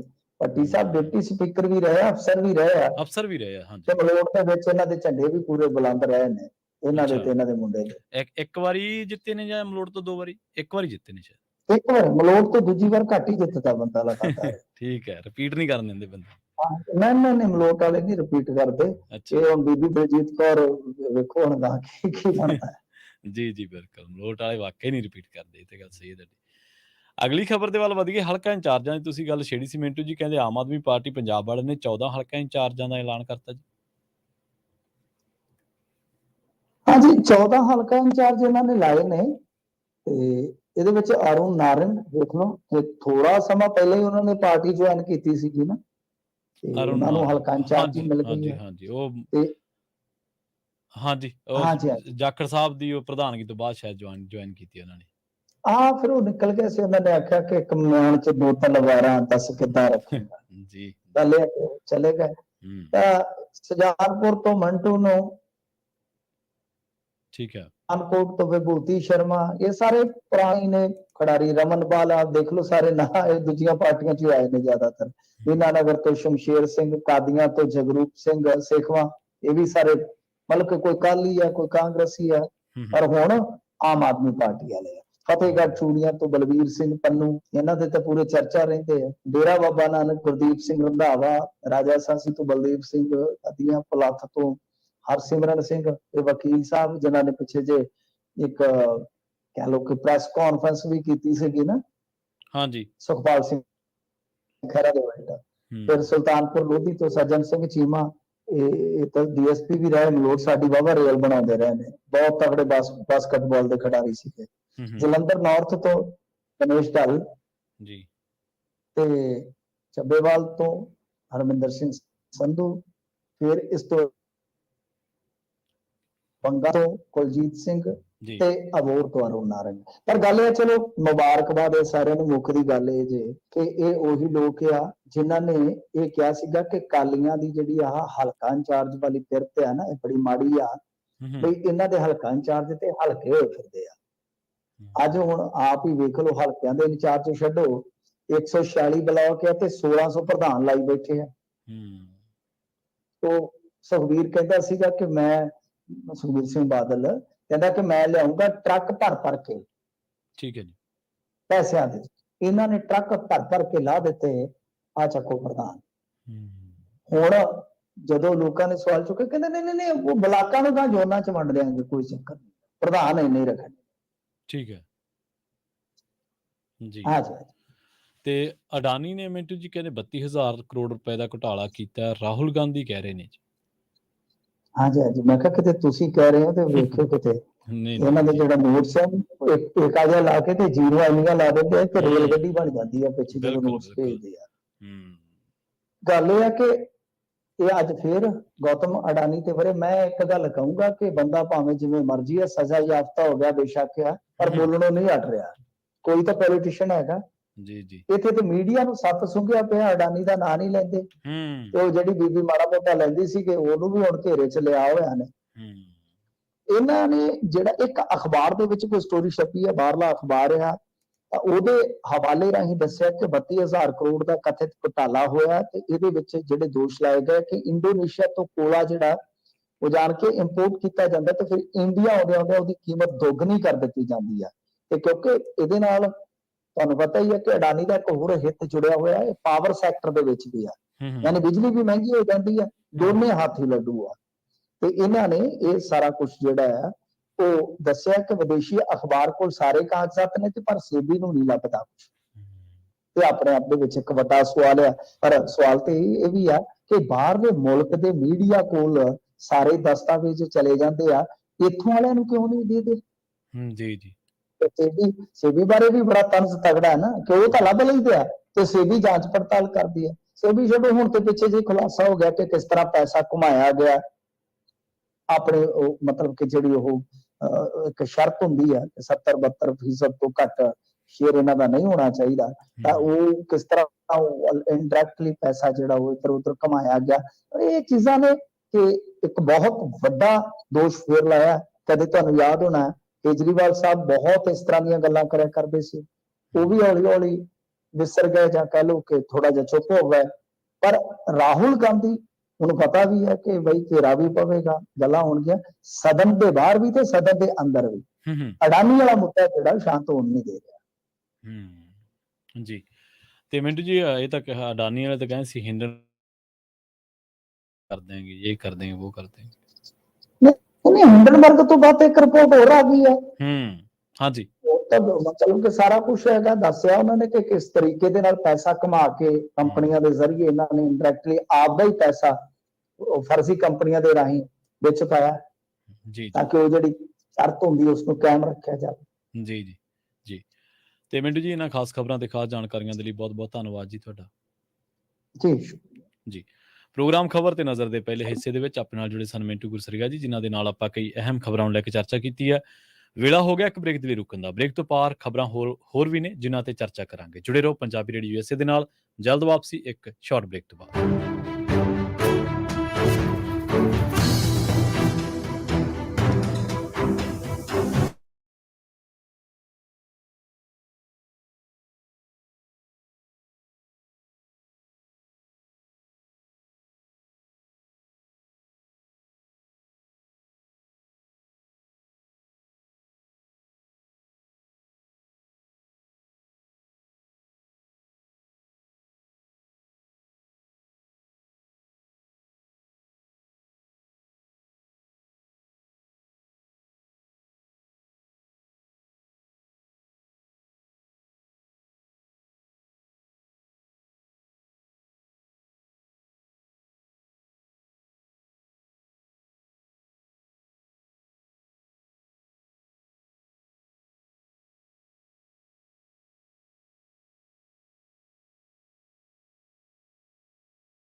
ਬ੍ਰੇਕ ਤੋਂ ਬਾਅਦ ਇੱਕ ਵਾਰ ਮੁੜ ਤੋਂ ਤੁਹਾਡਾ ਸਾਰਿਆਂ ਦਾ ਸਵਾਗਤ ਹੈ ਪ੍ਰੋਗਰਾਮ ਖਬਰ ਤੇ ਨਜ਼ਰ ਦੇ ਵਿੱਚ। ਤੁਸੀਂ ਜੁੜੇ ਹੋਏ ਹੋ ਪੰਜਾਬੀ ਰੇਡੀਓ ਯੂਐਸਏ ਦੇ ਨਾਲ ਤੇ ਆਪਾਂ ਰੁਖ ਕਰਦੇ ਹਾਂ ਕੁਝ ਹੋਰ ਅਹਿਮ ਖਬਰਾਂ ਦਾ। ਪੰਜਾਬ ਦੇ 2 ਗੈਂਗਸਟਰਾਂ ਨੂੰ ਸਵੇਰੇ ਮੁੰਬਈ ਤੋਂ ਗ੍ਰਿਫਤਾਰ ਕੀਤਾ ਗਿਆ, ਜੋ ਕਤਲ ਦੀ ਕੋਸ਼ਿਸ਼ ਅਤੇ ਅਗਵਾ ਸਮੇਤ 11 ਮਾਮਲਿਆਂ ਦੇ ਵਿੱਚ ਸ਼ਾਮਲ ਨੇ। ਪੁਲਿਸ ਨੇ ਦੱਸਿਆ ਕਿ ਖਾਸ ਸੂਚਨਾ ਦੇ ਆਧਾਰ ਤੇ ਮੁੰਬਈ ਅਪਰਾਧ ਸ਼ਾਖਾ ਦੇ ਅਧਿਕਾਰੀਆਂ ਨੇ ਕੁਰਲਾ ਇਲਾਕੇ ਦੇ ਵਿਨੋਬਾ ਭਾਵੇ ਨਗਰ ਇਲਾਕੇ ਦੇ ਵਿੱਚੋਂ ਹੋਟਲ ਦੇ ਵਿੱਚੋਂ ਇਹ ਗ੍ਰਿਫਤਾਰੀਆਂ ਕੀਤੀਆਂ ਨੇ। ਇਹਨਾਂ ਦੀ ਪਛਾਣ 5 ਮਨੂਰ ਸਿੰਘ 32 ਸਾਲ ਦਾ, ਹਿਮਾਂਸ਼ੂ ਮਾਤਾ 30 ਸਾਲ ਦਾ। ਇਹ ਦੋਵੇਂ ਪੰਜਾਬ ਦੇ ਜਲੰਧਰ ਦੇ ਰਹਿਣ ਵਾਲੇ ਆ ਤੇ ਕਤਲ ਦੀ ਕੋਸ਼ਿਸ਼, ਅਗਵਾ ਕਰਨ, ਗੋਲੀਬਾਰੀ ਅਤੇ ਦਹਿਸ਼ਤ ਪੈਦਾ ਕਰਨ ਵਰਗੇ ਅਪਰਾਧਾਂ ਸਮੇਤ 11 ਮਾਮਲਿਆਂ ਦੇ ਵਿੱਚ ਸ਼ਾਮਲ ਨੇ। ਮੁੰਬਈ ਪੁਲਿਸ ਨੇ ਪੰਜਾਬ ਪੁਲਿਸ ਨੂੰ ਗ੍ਰਿਫਤਾਰੀਆਂ ਬਾਰੇ ਸੂਚਿਤ ਕਰ ਦਿੱਤਾ। ਦੋਵੇਂ ਮੁਲਜ਼ਮਾਂ ਨੂੰ ਪੰਜਾਬ ਪੁਲਿਸ ਦੇ ਹਵਾਲੇ ਕਰ ਦਿੱਤਾ ਜਾਵੇਗਾ। ਉਧਰ ਦੂਜੇ ਪਾਸੇ ਪੰਜਾਬ ਕਾਂਗਰਸ ਦੇ ਵਿੱਚ 3 ਸਾਬਕਾ ਮੰਤਰੀਆਂ ਦੇ ਭਾਜਪਾ ਨੂੰ ਅਲਵਿਦਾ ਕਹਿ ਕੇ ਕਾਂਗਰਸ ਦੇ ਵਿੱਚ ਘਰ ਵਾਪਸੀ ਕਰਨ ਤੋਂ ਬਾਅਦ ਹੁਣ ਹੋਰਨਾਂ ਕਈ ਆਗੂਆਂ ਵੱਲੋਂ ਪਾਰਟੀ ਦੇ ਵਿੱਚ ਵਾਪਸ ਆਉਣ ਦੀ ਤਿਆਰੀ ਕੀਤੀ ਜਾ ਰਹੀ ਹੈ। ਪੰਜਾਬ ਕਾਂਗਰਸ ਦੇ ਪ੍ਰਧਾਨ ਅਮਰਿੰਦਰ ਸਿੰਘ ਰਾਜਾ ਵੜਿੰਗ ਨੇ ਕਿਹਾ ਕਿ ਕਾਂਗਰਸ ਪਾਰਟੀ ਦੇ ਵਿੱਚ ਘਰ ਵਾਪਸੀ ਦੀ ਇੱਛਾ ਜਤਾਉਣ ਵਾਲਿਆਂ ਦਾ ਸਵਾਗਤ ਹੈ। ਉਹਨਾਂ ਇਹ ਪ੍ਰਗਟਾਵਾ ਪਾਰਟੀ ਦੇ ਸੀਨੀਅਰ ਆਗੂਆਂ ਦੇ ਨਾਲ ਚੰਡੀਗੜ੍ਹ ਦੇ ਵਿੱਚ ਮੀਟਿੰਗ ਦੇ ਦੌਰਾਨ ਕੀਤਾ। ਇਸੇ ਮੌਕੇ ਮੋਹਾਲੀ ਦੇ ਡਿਪਟੀ ਮੇਅਰ ਕੁਲਜੀਤ ਸਿੰਘ ਬੇਦੀ ਵੀ ਕਾਂਗਰਸ ਦੇ ਵਿੱਚ ਸ਼ਾਮਲ ਹੋ ਗਏ, ਜਦੋਂ ਕਿ ਸਾਬਕਾ ਐਸਐਸਪੀ ਰਜਿੰਦਰ ਸਿੰਘ ਅਤੇ ਸਾਬਕਾ ਡਿਪਟੀ ਸਪੀਕਰ ਅਜੈਬ ਸਿੰਘ ਭੱਟੀ ਦੀ ਪੁੱਤਰੀ ਜੀਵਨਜੋਤ ਕੌਰ ਨੇ ਵੀ ਭਾਜਪਾ ਨੂੰ ਛੱਡ ਕੇ ਕਾਂਗਰਸ ਪਾਰਟੀ ਦੇ ਵਿੱਚ ਸ਼ਾਮਲ ਹੋਣ ਦਾ ਫੈਸਲਾ ਲਿਆ। ਸੂਤਰਾਂ ਦੇ ਮੁਤਾਬਕ 20 ਅਕਤੂਬਰ ਨੂੰ ਵੀ ਕਾਂਗਰਸ ਦੇ ਵਿੱਚ ਵੱਡੀ ਗਿਣਤੀ ਦੇ ਵਿੱਚ ਆਗੂ ਸ਼ਾਮਲ ਹੋ ਸਕਦੇ ਨੇ। ਚੰਡੀਗੜ੍ਹ ਪੰਜਾਬ ਪ੍ਰਦੇਸ਼ ਕਾਂਗਰਸ ਕਮੇਟੀ ਦੇ ਦਫ਼ਤਰ ਦੇ ਵਿੱਚ ਸੂਬਾ ਪ੍ਰਧਾਨ ਅਮਰਿੰਦਰ ਸਿੰਘ ਰਾਜਾ ਵੜਿੰਗ ਵੱਲੋਂ ਸੂਬੇ ਦੇ ਵਿੱਚ ਕਾਂਗਰਸ ਨੂੰ ਮਜ਼ਬੂਤ ਕਰਨ ਦੇ ਲਈ ਪਾਰਟੀ ਦੇ ਕਈ ਆਗੂਆਂ ਦੇ ਨਾਲ ਮੁਲਾਕਾਤ ਕੀਤੀ ਗਈ ਹੈ। ਪਤਾ ਇਹ ਵੀ ਲੱਗਿਆ ਕਿ ਲੋਕ ਇਨਸਾਫ ਪਾਰਟੀ ਦੇ ਵੀ ਕਈ ਆਗੂ ਅਲਵਿਦਾ ਕਹਿ ਕੇ ਕਾਂਗਰਸ ਦੇ ਵਿੱਚ ਸ਼ਾਮਲ ਹੋ ਰਹੇ ਨੇ। ਉਹਨਾਂ ਦਾਅਵਾ ਕੀਤਾ ਕਿ ਆਉਣ ਵਾਲੀਆਂ ਚੋਣਾਂ ਦੇ ਵਿੱਚ ਕਾਂਗਰਸ ਪਾਰਟੀ ਵੱਡੀ ਗਿਣਤੀ ਸੀਟਾਂ ਤੇ ਜਿੱਤ ਹਾਸਲ ਕਰੇਗੀ। ਇਹਦੇ ਨਾਲ ਇੱਕ ਹੋਰ ਚਰਚਾ ਕਰਦੇ ਚੱਲੀਏ। ਅਸਲ ਦੇ ਵਿੱਚ ਘਰ ਵਾਪਸੀ ਦਾ ਦੌਰ ਚੱਲਿਆ ਕਿਵੇਂ ਹੈ, ਇਹਦੇ ਪਿੱਛੇ ਕਾਰਨ ਕੀ ਨੇ? ਘਰ ਵਾਪਸੀ ਦੇ ਦੌਰ ਪਿੱਛੇ ਕਈ ਕਾਰਨ ਨੇ, ਪਰ ਜਿਹੜੇ 2 ਕਾਰਨ ਮੁੱਢਲੇ ਤੌਰ ਤੇ ਸਾਹਮਣੇ ਆ ਰਹੇ ਨੇ। ਪਹਿਲਾ ਇਹ ਕਿ ਸੁਖਪਾਲ ਖਹਿਰਾ ਦੀ ਗ੍ਰਿਫਤਾਰੀ ਹੁੰਦੀ ਹੈ ਤੇ ਕਾਂਗਰਸੀ ਉਹਦੇ ਤੇ ਰਿਐਕਟ ਕਰਦੇ ਨੇ। ਕੁਲਬੀਰ ਜੀਰਾ ਨੂੰ ਸਵੇਰੇ ਤੜਕੇ ਚੱਕਿਆ ਜਾਂਦਾ ਤੇ ਕਾਂਗਰਸੀ ਉਹਦੇ ਤੇ ਰਿਐਕਟ ਕਰਦੇ ਨੇ, ਜਦ ਕਿ ਮਨਪ੍ਰੀਤ ਬਾਦਲ ਭਾਜਪਾ ਦੇ ਵਿੱਚ ਨੇ ਤੇ ਉਹਨਾਂ ਨੂੰ ਹੁਣ ਤਾਂ ਜ਼ਮਾਨਤ ਮਿਲ ਚੁੱਕੀ ਹੈ ਪਲਾਟ ਘੁਟਾਲੇ ਮਾਮਲੇ ਦੇ ਵਿੱਚ ਬਠਿੰਡਾ ਦੇ ਵਿੱਚ। ਤੇ ਪਲਾਟ ਘੁਟਾਲਾ ਹੋਇਆ ਕਿਵੇਂ ਇੱਕੋ ਆਈਪੀ ਐਡਰੈਸ ਤੋਂ ਉਹ ਜਿਹੜੀਆਂ ਬੋਲੀਆਂ ਲਾਈਆਂ ਗਈਆਂ, ਬੋਲੀ ਲਗਾਈ ਗਈ ਤੇ ਜਿਹੜਾ ਬੋਲੀ ਲਾਉਣ ਵਾਲਾ ਅਧਿਕਾਰੀ ਸੀ ਉਹਦੀ ਗੈਰ ਹਾਜ਼ਰੀ ਦੇ ਵਿੱਚ ਉਹਦੇ ਦਸਤਖਤ ਇੱਕ ਦਿਨ ਪਹਿਲਾਂ ਹੀ ਰਿਲੀਵ ਕਰ ਦਿੱਤਾ ਜਾਂਦਾ, ਜਦ ਕਿ ਉਹਦੇ ਦਸਤਖਤ ਡਿਜੀਟਲ ਦਸਤਖਤਾਂ ਦੀ ਵਰਤੋਂ ਕੀਤੀ ਜਾਂਦੀ ਹੈ। ਸੋ ਇਸ ਤਰ੍ਹਾਂ ਦੀਆਂ ਕਈ ਤਕਨੀਕੀ ਜਿਹੜੀਆਂ ਖਾਮੀਆਂ ਨੇ ਉਸ ਮਾਮਲੇ ਦੇ ਵਿੱਚ ਆਉਂਦੀਆਂ ਨੇ ਸਾਹਮਣੇ। ਇਸੇ ਕਰਕੇ ਉਹ ਮਾਮਲਾ ਦਰਜ ਕਰਦੀ ਹੈ ਵਿਜੀਲੈਂਸ ਤੇ ਮਨਪ੍ਰੀਤ ਬਾਦਲ ਹੱਥ ਨਹੀਂ ਆਉਂਦੇ, ਪਰ ਉਹਨਾਂ ਨੂੰ ਮੁਸ਼ੱਕਤ ਕਾਫੀ ਕਰਨੀ ਪੈਂਦੀ ਹੈ। ਹੁਣ ਭਾਜਪਾ ਦੇ ਵਿੱਚ ਇੱਕ ਹੋਰ ਬੀਬਾ ਨੇ ਸਤਕਾਰ ਕੌਰ ਗਹਿਰੀ, ਜਿਨ੍ਹਾਂ ਦੇ ਬਾਰੇ ਅੱਗੇ ਵੀ ਆਪਾਂ ਇੱਕ ਪ੍ਰੋਗਰਾਮ ਦੇ ਵਿੱਚ ਚਰਚਾ ਕੀਤੀ ਸੀ। ਫਿਰੋਜ਼ਪੁਰ ਦਿਹਾਤੀ ਤੋਂ ਉਹ ਕਾਂਗਰਸ ਦੇ ਐਮਐਲਏ ਰਹੇ ਨੇ 2017 ਤੋਂ ਲੈ ਕੇ 2022 ਤੱਕ ਤੇ 2012 ਦੇ ਜਿਹੜੇ ਇਲੈਕਸ਼ਨ ਸੀਗੇ ਉਹਨਾਂ ਦੇ ਵਿੱਚ ਉਹ ਚੋਣ ਜਿੱਤਦੇ ਹਾਰ ਗਏ ਸਨ। ਉਹਨਾਂ ਤੇ ਇਲਜ਼ਾਮ ਇਹ ਹੈ ਕਿ ਉਹਨਾਂ ਦੀ ਆਮਦਨ ਸੀਗੀ 1 ਕਰੋੜ 68 ਲੱਖ ਰੁਪਏ, ਜਦ ਕਿ ਕਮਾਏ ਉਹਨਾਂ ਨੇ 4 ਕਰੋੜ 85 ਲੱਖ ਰੁਪਏ। ਖਰਚੇ ਉਹਨਾਂ ਨੇ 4 ਕਰੋੜ 85 ਲੱਖ ਰੁਪਏ।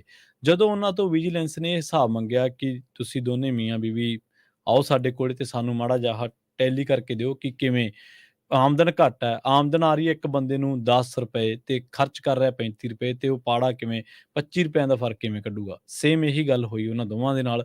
ਉਹ ਬੀਬੀ ਨੂੰ ਫਿਰ ਵਿਜੀਲੈਂਸ ਨੇ ਗ੍ਰਿਫਤਾਰ ਕਰ ਲਿਆ ਸੀਗਾ। ਉਹ ਸ਼ਾਇਦ ਉਹਨਾਂ ਦੇ ਜਿਹੜੇ ਪਤੀ ਨੇ ਉਹਨਾਂ ਨੂੰ ਵੀ ਗੋਲਡੀ ਜਿਹੜੇ ਨੇ ਉਹਨਾਂ ਦਾ ਨਾਮ ਲਿਆ ਜਾਂਦਾ, ਉਹਨਾਂ ਨੂੰ ਵੀ ਗ੍ਰਿਫਤਾਰ ਕਰ ਲਿਆ ਗਿਆ ਸੀਗਾ। ਕਾਂਗਰਸੀਆਂ ਨੂੰ ਇਹ ਲੱਗਿਆ ਵੀ ਜਦੋਂ ਤੱਕ ਕਾਂਗਰਸੀਆਂ ਉੱਤੇ ਕੋਈ ਗੱਲ ਪੈਂਦੀ ਹੈ ਤੇ ਕਾਂਗਰਸ ਤੇ ਹੋ ਜਾਂਦੇ ਇਕੱਠੇ, ਤੇ ਨਾ ਮਨਪ੍ਰੀਤ ਬਾਦਲ ਵਾਰੀ ਕੋਈ ਕੁਛ ਕਿਹਾ ਤੇ ਨਾ ਸਤਕਾਰ ਕੌਰ ਗਹਿਰੀ ਵਾਰੀ ਕੋਈ ਕੁਛ ਕਿਹਾ, ਤੇ ਇਹ ਇੱਧਰ ਆਪਾਂ ਰਹਿ ਕੇ ਕਰਨਾ ਕੀ ਹੈ? ਦੂਜੀ ਗੱਲ ਇਹ ਹੈ, ਜਿਵੇਂ ਦੀਪਕ ਸ਼ਰਮਾ ਜੀ ਅਕਸਰ ਚਰਚਾ ਕਰਦੇ ਹੁੰਦੇ ਆ ਕਿ ਉਹ ਕਹਿੰਦੇ ਕਿ ਕਾਂਗਰਸੀ ਗਿੱਜੇ ਸੀਗੇ ਲਜੀਜ਼ ਖਾਣਿਆਂ ਤੇ, ਚੰਗੀ ਆਓ ਭਗਤ ਤੇ, ਚੰਗੇ ਵੀਆਈਪੀ ਟ੍ਰੀਟਮੈਂਟ ਤੇ। ਭਾਜਪਾ 'ਚ ਹੁਣ ਤੁਹਾਨੂੰ ਪਤਾ ਕੌਣ ਪੁੱਛਦਾ ਹਾਰਿਆਂ ਨੂੰ, ਉਹਨਾਂ 'ਚ ਤਾਂ ਬਹੁਤ ਵੱਡੀ ਲਾਈਨ ਹੈ ਇੱਕ। ਸੋ ਉੱਥੇ ਉਹ ਜਿਹੜਾ ਟ੍ਰੀਟਮੈਂਟ ਉਹ ਨਹੀਂ ਮਿਲਿਆ।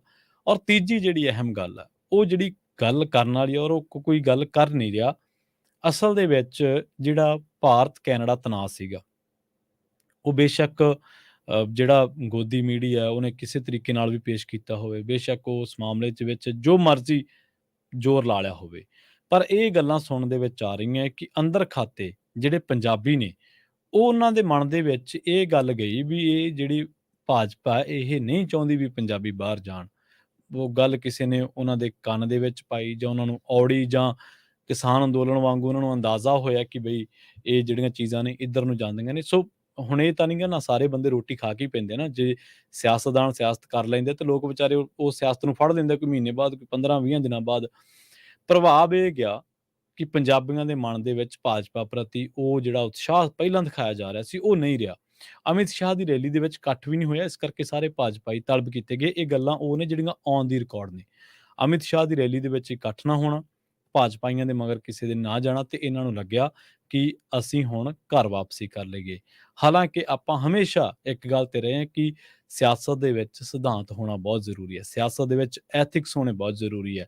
ਜਦੋਂ ਤੁਸੀਂ ਕਾਂਗਰਸ ਦੇ ਵਿੱਚ ਆ ਤੇ ਤੁਸੀਂ ਕਹਿੰਦੇ ਹੋ ਕਿ ਦੇਸ਼ ਦੇ ਵਿੱਚ ਐਨਆਰਸੀ ਲਿਆਂਦੀ ਜਾ ਰਹੀ ਹੈ, ਸੀਏ ਤੇ ਪ੍ਰੋਟੈਸਟ ਹੋ ਰਹੇ ਨੇ, ਧਾਰਾ 370 ਕਿਉਂ ਹਟਾਈ ਗਈ, ਆਹ ਹੋ ਗਿਆ ਫਲਾਂ ਹੋ ਗਿਆ, ਤੁਸੀਂ ਨਿੰਦਦੇ ਹੋ ਇਹਨਾਂ ਪਾਰਟੀਆਂ ਨੂੰ, ਕਹਿੰਦੇ ਹੋ। ਔਰ ਵਿਰੋਧੀ ਪਾਰਟੀਆਂ ਦੇ ਬਾਰੇ ਕਹਿਣਾ, ਉਹਦੇ ਬਾਰੇ ਸੱਚ ਕਹਿਣਾ ਇਹ ਫਰਜ਼ ਬਣਦਾ ਸਾਰੇ ਲੀਡਰਾਂ ਦਾ ਹੀ, ਚਾਹੇ ਭਾਜਪਾ ਕਾਂਗਰਸ ਬਾਰੇ ਕਹਿਣ, ਚਾਹੇ ਅਕਾਲੀ ਦਲ ਵਾਲੇ ਆਪ ਬਾਰੇ ਕਹਿਣ, ਚਾਹੇ ਆਪ ਵਾਲੇ ਕਾਂਗਰਸ ਬਾਰੇ ਕਹਿਣ, ਕਿਸੇ ਬਾਰੇ ਵੀ ਕਹਿਣ। ਪਰ ਜਦੋਂ ਤੁਸੀਂ ਉਸੇ ਮੂੰਹ ਨਾਲ ਉਹਨਾਂ ਤੋਂ ਜਾ ਕੇ ਗਲਾਂ ਦੇ ਵਿੱਚ ਸਾਫੇ ਪਵਾ ਲੈਂਦੇ ਆ, ਤੁਹਾਡਾ ਸਿਧਾਂਤ ਕਿੱਥੇ ਗਿਆ? ਤੁਹਾਡਾ ਜੋ ਇੱਕ ਆਪਣਾ ਐਥੀਕਲੀ ਸਟੈਂਡ ਸੀ, ਮੋਰਲ ਗਰਾਊਂਡ ਤੇ ਤੁਸੀਂ ਖੜ ਕੇ ਜਿਹੜੀ ਗੱਲ ਕਰਦੇ ਸੀ, ਉਹ ਕਿੱਥੇ ਗਏ? ਇਹਦਾ ਮਤਲਬ ਹੈ ਕਿ ਤੁਹਾਡੇ ਚੋਂ ਕਈ ਜਾਣੇ ਮੌਕਾ ਪ੍ਰਸਤ ਨੇ। ਤੁਹਾਨੂੰ ਲੱਗਦਾ ਹੈ ਕਿ ਆਹ ਕਿਸ਼ਤੀ ਡੁੱਬ ਰਹੀ ਹੈ, ਅਗਲੀ ਕਿਸ਼ਤੀ ਛਾਲ ਮਾਰਦੇ ਆ। ਅਗਲਿਆਂ ਕੋਲੇ ਵਾਸ਼ਿੰਗ ਮਸ਼ੀਨ ਹੈ, ਜਿਹਦੇ ਦੋਸ਼ ਲੱਗੇ ਆ ਉਹ ਪੱਛਮੀ ਬੰਗਾਲ ਦੇ ਵਿੱਚ ਉਹਨਾਂ ਨੇ ਬਥੇਰੇ ਵਾਸ਼ਿੰਗ ਮਸ਼ੀਨ ਦੇ ਰਾਹੀਂ ਸਾਫ਼ ਕੀਤੇ ਸੀ, ਨਹੀਂ ਕੰਮ ਚੱਲਿਆ। ਉਹ ਬੀਬੀ ਨੇ ਬੇਰੰਗ ਮੋੜ ਤੇ ਉੱਥੋਂ ਬੇਰੰਗ ਚਿੱਠੀ ਵਾਂਗੂ। ਸੋ ਉਦੋਂ ਬਾਅਦ ਫਿਰ ਉਹ ਵੀ ਉਸੇ ਤਰ੍ਹਾਂ ਹੀ ਨੇ, ਉਸੇ ਤਰ੍ਹਾਂ ਟੀਐਮਸੀ 'ਚ ਵਾਪਸੀਆਂ ਕਰ ਰਹੇ ਆ। ਬਿਹਾਰ ਦੇ ਵਿੱਚ ਆ ਜਾਓ ਨਿਤਿਸ਼ ਕੁਮਾਰ। ਨਿਤਿਸ਼ ਕੁਮਾਰ ਬਾਰੇ ਭਾਜਪਾਈਆਂ ਨੂੰ ਇਹ ਲੱਗਦਾ ਸੀਗਾ ਕਿ ਇਹਨੂੰ ਸਿੱਟ ਲਾਂਗੇ ਆਪਾਂ, ਕਿਉਂਕਿ ਏਕਨਾਥ ਸ਼ਿੰਦੇ ਮਹਾਰਾਸ਼ਟਰ ਦੇ ਵਿੱਚ ਜਿਹੜੇ ਸ਼ਿਵ ਸੈਨਾ ਵਾਲੇ ਸੀ, ਉਹਨਾਂ ਨੂੰ ਬੜਾ ਤਗੜਾ ਝਟਕਾ ਦਿੱਤਾ ਏਕਨਾਥ ਸ਼ਿੰਦੇ ਨੇ। ਰਾਤੋਂ ਰਾਤ 41 ਐਮਐਲਏ ਚੱਕ ਕੇ ਸਰਕਾਰ ਬਦਲਤੀ। ਨਿਤਿਸ਼ ਕੁਮਾਰ ਭਾਜਪਾਈਆਂ ਨਾਲੋਂ ਵੀ ਵੱਡਾ ਮੌਸਮ ਵਿਗਿਆਨੀ ਹੈ। ਹੁਣ ਉਹਨੇ ਕਰਾਇਆ ਜਾਤੀ ਸਰਵੇਖਣ, ਘੇਰੀ ਬੈਠਾ ਹੋਵੇ ਇਹਨਾਂ ਨੂੰ ਸਾਰਿਆਂ ਨੂੰ, ਲਾ ਇਹਨਾਂ ਦੇ ਮੀਡੀਏ ਨੂੰ, ਲਾ ਇਹਨਾਂ ਦੀ ਅਫਸਰਸ਼ਾਹੀ ਨੂੰ, ਲਾ ਇਹਨਾਂ ਦੇ ਸੋਸ਼ਲ ਮੀਡੀਆ ਆਈਟੀ ਸੈੱਲਾਂ ਨੂੰ, ਸਾਰਿਆਂ ਨੂੰ। ਜੇ ਇਹਨਾਂ ਦੇ ਸਪੋਕਸਪਰਸਨ ਨੇ, ਜਿੰਨੇ ਇਹਨਾਂ ਦੇ ਵਿੰਗ ਵੰਗ ਨੇ, ਸਾਰਿਆਂ ਨੂੰ ਘੇਰੀ ਬੈਠਾ ਉਹ ਇਕੱਲਾ ਬੰਦਾ। ਉਹਨੇ ਕਾਂਗਰਸ ਨਾਲ ਗੱਲ ਕੀਤੀ, ਜਿਹੜੀ ਕਾਂਗਰਸ ਨੂੰ ਗਾਲਾਂ ਕੱਢਦਾ ਸੀ। ਉਹਨੇ ਆਰਜੇਡੀ ਵਾਲਿਆਂ ਨਾਲ ਗੱਲ ਕੀਤੀ, ਮਾਫ ਕਰਨਾ, ਲਾਲੂ ਪ੍ਰਸਾਦ ਯਾਦਵ ਹੋਰਾਂ ਨਾਲ ਗੱਲ ਕੀਤੀ। ਲਾਲੂ ਪ੍ਰਸਾਦ ਯਾਦਵ ਦਾ ਮੁੰਡਾ ਤੇਜਸਵੀ ਯਾਦਵ 33-34 ਸਾਲ ਦਾ ਮੁੰਡਾ ਹੈ, ਬੜਾ ਤਿੱਖਾ ਨੌਜਵਾਨ ਹੈ ਸਿਆਸਤ ਦੇ ਪੱਖੋਂ, ਔਰ ਬਿਹਾਰਗੇ ਸਿਆਸਤ ਦੇ ਵਿੱਚ ਬਹੁਤ ਤੇਜ਼ ਨੇ। ਜੇਪੀ ਅੰਦੋਲਨ ਤੁਹਾਨੂੰ ਸਾਰਿਆਂ ਨੂੰ ਯਾਦ ਹੋਣਾ, 1970-72 ਦੇ ਦਹਾਕਿਆਂ ਦੇ ਵਿੱਚ, ਸ਼ਾਇਦ 76 ਦੇ ਨੇੜੇ ਗੇੜ ਹੋਇਆ ਇਹ ਅੰਦੋਲਨ, 80 ਤੋਂ ਪਹਿਲਾਂ ਹੋਇਆ। ਤਾਂ ਉਹਨਾਂ ਨੇ ਕੀ ਕੀਤਾ, ਉਹ ਬੰਦਿਆਂ ਨੇ ਰਾਤੋਂ ਰਾਤ ਗੱਲ ਕਰਕੇ ਕਾਂਗਰਸ ਦੇ ਨਾਲ, ਕੁਛ ਕਾਂਗਰਸ ਦੇ ਐਮਐਲਏ ਰਲਾ ਲਏ ਤੇ ਕੁਛ ਲਾਲੂ ਪ੍ਰਸਾਦ ਯਾਦਵ ਨੂੰ ਰਲਾ ਲਿਆ। ਕਹਿੰਦੇ ਆ ਜਾਓ ਆਪਾਂ ਸਰਕਾਰ ਬਣਾਈਏ। ਉਹੀ ਬੰਦੇ ਪਿਛਲੇ ਸੈਸ਼ਨ 'ਚ ਉਹਨਾਂ ਨਾਲ ਵਿਰੋਧੀ ਧਿਰਾਂ 'ਚ ਬੈਠੇ ਸੀ ਤੇ ਦੋਸ਼ ਲਾ ਰਹੇ ਸੀ। ਅਗਲੇ ਦਿਨ ਪਤਾ ਲੱਗਿਆ ਜੀ ਨਿਤਿਸ਼ ਨੇ ਤਾਂ ਭਾਜਪਾ ਨੂੰ ਝਟਕਾ ਦੇ ਦਿੱਤਾ, ਭਾਜਪਾ ਵਾਲੀ ਸਰਕਾਰ ਤੋੜਤੀ ਹੈ ਤੇ ਹੁਣ ਜੀ ਸਹੁੰ ਚੁੱਕਣ ਜਾ ਰਹੇ ਨੇ ਕਾਂਗਰਸ ਤੇ ਲਾਲੂ ਪ੍ਰਸਾਦ ਯਾਦਵ ਦੇ ਨਾਲ ਰਲ ਕੇ। ਸੋ ਇਸ ਤਰ੍ਹਾਂ ਹੋਇਆ। ਪਰ ਹੁਣ ਇੱਥੇ ਪੰਜਾਬ ਦੇ ਵਿੱਚ ਇਹ ਹੋਇਆ ਕਿ ਬੜੇ ਉਤਸ਼ਾਹ ਦੇ ਨਾਲ ਪਾਰਟੀਆਂ ਬਦਲੀਆਂ, ਕਾਂਗਰਸ ਨੂੰ ਮੰਦਾ ਚੰਗਾ ਕਿਹਾ, ਇਹ ਕਿਹਾ ਕਿ ਜੀ ਹੁਣ ਉਹ ਖਤਮ ਹੋ ਰਹੀ ਹੈ, ਬੜਾ ਕੁਛ ਕੀਤਾ। ਇਹ ਲੱਗਿਆ ਕਿ ਚਲੋ ਵਿਜੀਲੈਂਸ ਤੋਂ ਵੀ ਬਚ ਜਾਵਾਂਗੇ, ਈਡੀ ਤੋਂ ਵੀ ਬਚ ਜਾਵਾਂਗੇ, ਪਰ ਵਿਜੀਲੈਂਸ ਨੇ ਨਹੀਂ ਛੱਡਿਆ। ਹੁਣ ਹਾਰ ਕੇ ਜਦੋਂ ਚਰਚਾ ਹੋਈ ਕਿ ਯਾਰ ਵਿਜੀਲੈਂਸ ਤੰਗ ਕਰਦੀ ਹੈ ਜ਼ਿਆਦਾ ਕਿ ਈਡੀ ਤੰਗ ਕਰਦੀ ਹੈ, ਫਿਰ ਇਸ ਸਿੱਟੇ ਤੇ ਪਹੁੰਚਿਆ ਗਿਆ ਕਿ ਚਲੋ ਈਡੀ ਤਾਂ ਕਿਤੇ ਹੀ ਆਉਂਦੀ ਹੈ ਪੰਜਾਬ ਦੇ ਵਿੱਚ, ਵਿਜੀਲੈਂਸ ਨਿੱਤ ਆਉਂਦੀ ਹੈ ਤੇ ਚੱਕਦੀ ਵੀ ਤੜਕੇ ਹੀ ਹੈ। ਸੋ ਇਸ ਤੋਂ ਬਿਹਤਰ ਇਹ ਹੈ ਕਿ ਕਾਂਗਰਸ ਦੇ ਵਿੱਚ ਹੀ ਜਾਂਦੇ ਆ, ਜੇ ਕਿਤੇ ਗ੍ਰਿਫਤਾਰੀ ਹੋ ਵੀ ਗਈ ਤਾਂ 4 ਜਾਣੇ ਮਗਰ ਤਾਂ ਆ ਜਾਣਗੇ। ਸੋ ਇਹ ਸਾਰਾ ਜਿਹੜਾ ਖੇਡ ਆ ਹੋਇਆ। ਪਰ ਸਭ ਤੋਂ ਬੁਨਿਆਦੀ ਗੱਲ, ਸਭ ਤੋਂ ਜਿਹੜੀ ਸਿਖਰ ਦੀ ਗੱਲ ਆ, ਸਭ ਤੋਂ ਜਿਹੜੀ ਮੇਨ ਗੱਲ ਹੈ ਕਿ ਇਸੇ ਮੂੰਹ ਨਾਲ ਤੁਸੀਂ 2 ਕੁ ਮਹੀਨੇ ਪਹਿਲਾਂ, 3 ਕੁ ਮਹੀਨੇ ਪਹਿਲਾਂ ਕਾਂਗਰਸ ਨੂੰ ਗਾਲਾਂ ਕੱਢ ਕੇ ਗਏ ਸੀ ਤੇ ਉਸੇ ਮੂੰਹ ਨਾਲ ਫਿਰ ਕਹਿਣੇ ਹੋ ਕਿ ਜੀ ਨਹੀਂ, ਉੱਥੇ ਸਾਡਾ ਦਮ ਘੁੱਟਦਾ, ਉੱਥੇ ਸਾਡੀ ਸੁਣਵਾਈ ਨਹੀਂ ਤੇ ਵਾਪਸ ਆਉਣੇ। ਇਹਦਾ ਮਤਲਬ ਹੈ ਕਿ ਤੁਹਾਡੇ 'ਚ ਸਿਆਸੀ ਸਥਿਰਤਾ, ਤੁਹਾਡੇ 'ਚ ਸਿਆਸੀ ਜਿਹੜੀ ਸੂਝ-ਬੂਝ ਹੈ, ਸਿਆਸੀ ਮਾਨਸਿਕ ਤੌਰ ਤੇ ਪਰਿਪੱਕਤਾ, ਉਹਨਾਂ ਚੀਜ਼ਾਂ ਦੀ ਕਮੀ ਹੈ। ਤੁਸੀਂ ਦੂਰ ਅੰਦੇਸ਼ੀ ਸਿਆਸਤ ਨਹੀਂ ਕਰਦੇ ਕਿ ਚਲੋ ਪਾਰਟੀ ਦੇ ਨਾਲ ਹੈ, ਉਤਰਾਅ ਚੜ੍ਹਾਉਂਦੇ ਰਹਿੰਦੇ ਆ, ਜਾਂ ਤੁਹਾਡਾ ਕੋਈ ਸਟੈਂਡ ਨਹੀਂ ਹੈ। ਤੁਹਾਨੂੰ ਮੌਕਾ ਲੱਗਿਆ, ਚਲੋ, ਮੌਕਾ ਨਹੀਂ ਮਿਲਿਆ, ਠੀਕ ਆ, ਆ ਗਏ ਵਾਪਸ। ਪਰ ਫਿਰ ਉਹ ਤੁਹਾਡੀ ਵੈਲਿਊ ਨਹੀਂ ਰਹਿੰਦੀ। ਤੁਸੀਂ ਇੱਕ ਵਾਰੀ ਮੌਕੇ ਤੇ ਚੌਕਾ ਮਾਰ ਤਾਂ ਲੈਂਦੇ ਹੋ, ਪਰ ਜੇ ਤਾਂ ਰਾਸ ਆ ਗਿਆ ਤਾਂ ਠੀਕ ਹੈ, ਪਰ ਜੇਕਰ ਨਹੀਂ ਆਇਆ ਤਾਂ ਫਿਰ ਤੁਹਾਨੂੰ ਚੌਕਾ ਦੁਬਾਰੇ ਮਾਰਨਾ ਪੈਣਾ, ਨਹੀਂ ਇੱਦਾਂ ਵੱਜਦਾ ਨਹੀਂ। ਸੋ ਪ੍ਰੋਗਰਾਮ ਖਬਰ ਤੇ ਨਜ਼ਰ ਨੂੰ ਆਪਾਂ ਇੱਥੇ ਹੀ ਸਮਾਪਤ ਕਰਾਂਗੇ। ਅਗਲਾ ਪ੍ਰੋਗਰਾਮ ਅਪਡੇਟ ਅਮਰੀਕਾ ਪ੍ਰੋਗਰਾਮ ਦੇ ਵਿੱਚ ਅਮਰੀਕਾ ਦੇ ਨਾਲ ਵਿਸ਼ਵ ਭਰ ਦੇ ਵਿੱਚ ਵਾਪਰੀਆਂ ਅਹਿਮ ਵੱਡੀਆਂ ਖਾਸ ਘਟਨਾਵਾਂ, ਖਬਰਾਂ ਬਾਰੇ ਤੁਹਾਨੂੰ ਦਿੱਤੀਆਂ ਜਾਣਗੀਆਂ ਜਾਣਕਾਰੀਆਂ। ਜੁੜੇ ਰਹੋ ਪੰਜਾਬੀ ਰੇਡੀਓ USA ਦੇ ਨਾਲ। ਬਹੁਤ ਬਹੁਤ ਧੰਨਵਾਦ। ਸਤਿ ਸ਼੍ਰੀ ਅਕਾਲ।